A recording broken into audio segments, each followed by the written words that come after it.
आप सभी लोगों का मेरे YouTube चैनल पर स्वागत है, वेलकम। आज हम बात करेंगे बायोलॉजी के जीके सामान्य प्रश्न बायोलॉजी के उसका पार्ट 3 लेके आया हूँ। अगर आप लोग हमारे चैनल पर नए हैं, हमारे चैनल का नाम है स्टडी 92, उसको प्लीज़ सब्सक्राइब कर लें और बेल आइकन का बटन दबा दें, जिससे कोई भी वीडियो आएगी उसका नोटिफिकेशन आप लोगों को प्राप्त हो जाएगा। तो देखते हैं पहला प्रश्न, देर न करते हुए।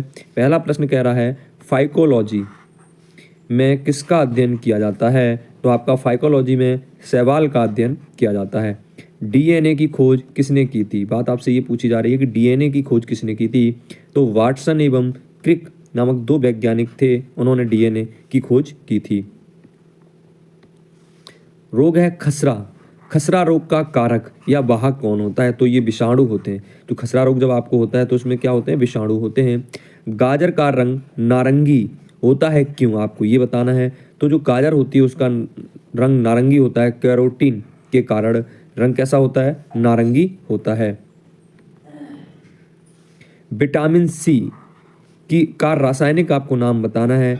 एस्कॉर्बिक अम्ल होता है। एस्कॉर्बिक अम्ल होता है विटामिन सी का नाम। ये आंवले से प्राप्त होती है। इसका बहुत अच्छा स्रोत है आंवला।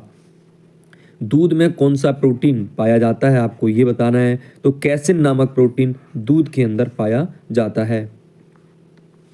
नेत्रदान में आँख का कौन सा भाग प्रयुक्त किया जाता है? तो कार्निया नामक एक भाग होता है आँख का, वो नेत्रदान में प्रयोग में आता है। शैवालों का अध्ययन कहलाता है फाइकोलॉजी। शैवालों का अध्ययन कहलाता है।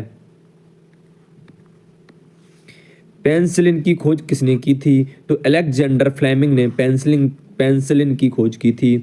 आलू का खाने योग्य भाग कौन सा होता है? तो ये जो तना होता है वो आलू का खाने योग्य भाग होता है।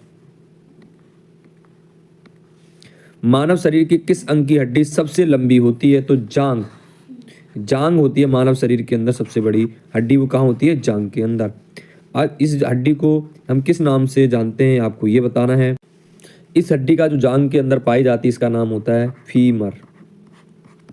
लार में कौन सा एंजाइम पाया जाता है? ये रिपीट क्वेश्चन है। टाइलिन नामक एंजाइम होता है, वो लार में पाया जाता है।